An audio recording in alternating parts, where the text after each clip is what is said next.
Hari ini tanggal 23 April tahun 2020. Seperti biasa, di awal pagi ini saya juga teman-teman yang lain mengerjakan tugas atau kegiatan yaitu panen. Tentunya di sini yang disebut dengan panen bukan berarti harus panen sayur-sayuran atau panen jenis buah-buahan.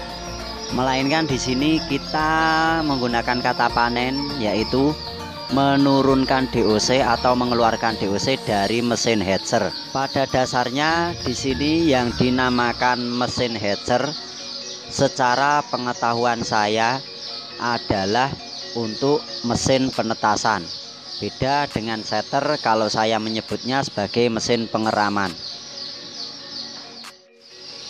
Sistem kerja daripada kedua mesin tersebut adalah jika mesin setter itu melalui beberapa tahap-tahap apabila telur akan dimasukkan dan telur sudah mulai di dalam mesin, juga memiliki beberapa tahap untuk selanjutnya dimasukkan ke dalam mesin hatcher.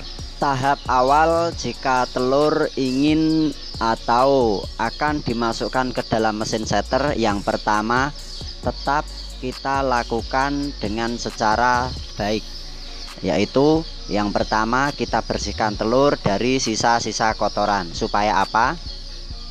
Supaya satu, kita bersihkan dari sisa kotoran agar bakteri tidak ikut bercampur di dalam mesin. Untuk yang kedua, supaya pori-pori telur terbuka dan untuk masuknya suhu panas ataupun kelembapan itu bisa menyatu secara merata. Sistem atau settingan pada mesin antara mesin hatcher dan mesin setter itu tidak ada bedanya. Yang pertama, untuk kelembapan antara mesin setter dan mesin hatcher kita setting 65. Untuk suhu panas kita setting dengan menunjukkan angka 37 derajat.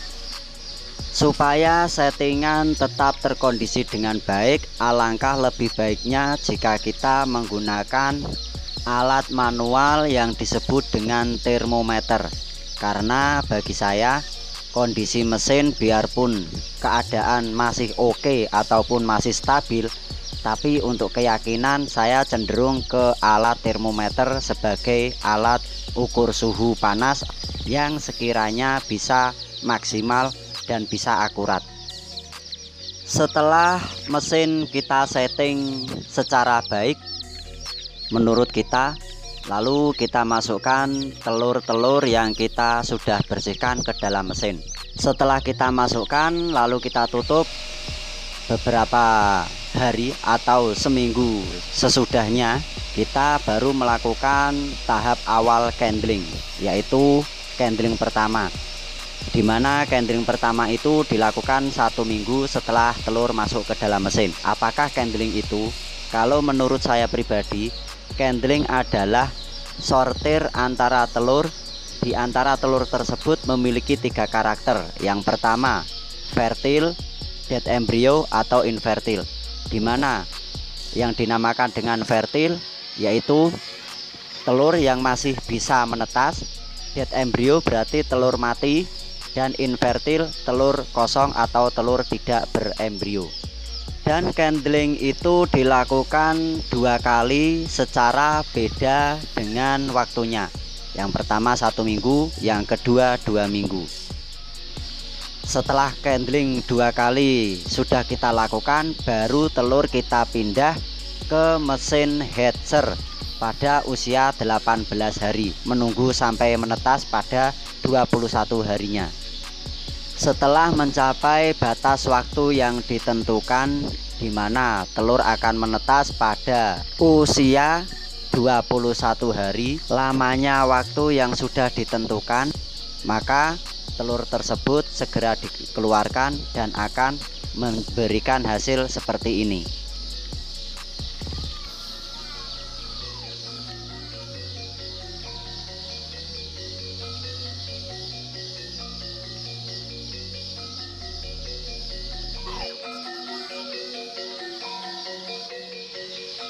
Saat kita akan mengeluarkan DOC dari dalam mesin hatcher, jangan lupa untuk keselamatan kita.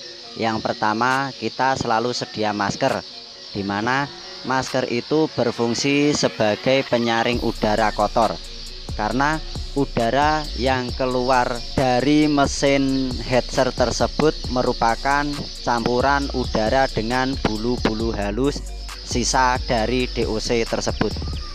Jangan lupa selalu gunakan alat penyedot debu atau alat yang disebut dengan vacuum cleaner, yang digunakan untuk menyedot bulu-bulu halus yang menempel pada keranjang-keranjang atau tutup. Untuk tahap berikutnya, kita pisahkan antara DOC, cangkang telur, dan telur yang sudah tidak menetas.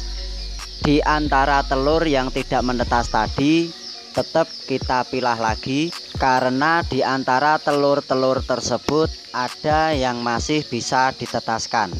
Caranya yaitu kita pegang telur, apabila telur tersebut masih memiliki hawa hangat, berarti telur itu bisa menetas.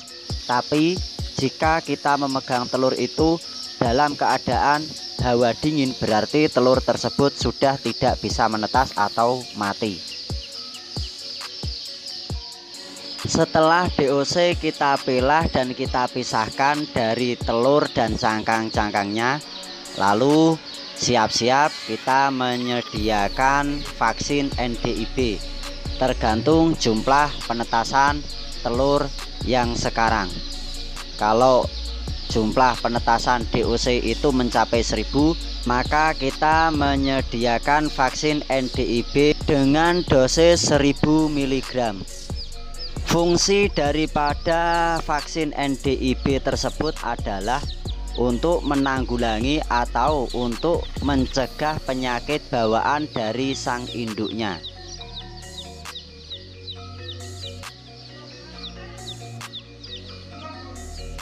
Dan ciri-ciri atau mengenali jika DOC terkena atau terjangkit virus ND itu terlihat pada fisik. Yang pertama, terjadi tetelo atau sering memutar-mutarkan kepala, atau bahkan kepalanya bisa menengok sampai ke belakang atau ke bawah.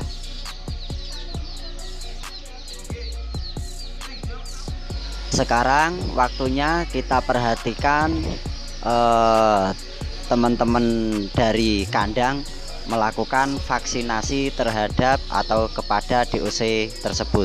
Cara memberikan vaksinasi terhadap DOC ada 3 bagian.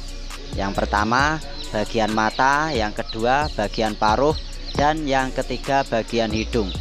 Tapi di antara ketiga bagian tersebut ada bagian yang paling sangat baik dilakukan vaksinasi terhadap DOC, yaitu pada bagian mata, yang kedua pada bagian hidung, dan yang ketiga pada bagian paruhnya. Ini adalah bagian-bagian telur yang tadi kita pilah dan beberapa DOC yang masih basah, lalu kita masukkan ke dalam mesin lagi supaya telur tersebut bisa menetas dan DOC akan kering, baru kita keluarkan. Setelah dilakukan tahap vaksinasi, baru DOC tersebut kita masukkan ke dalam kandang box dengan cara kita bagi, yaitu box berukuran 3 x 4 meter berisi 500 DOC, dan box yang kedua sama halnya demikian. Jangan takut melakukan perubahan ekonomi dalam keluarga apabila sudah menemukan apa yang kita rancang dan apa yang sudah terpecahkan.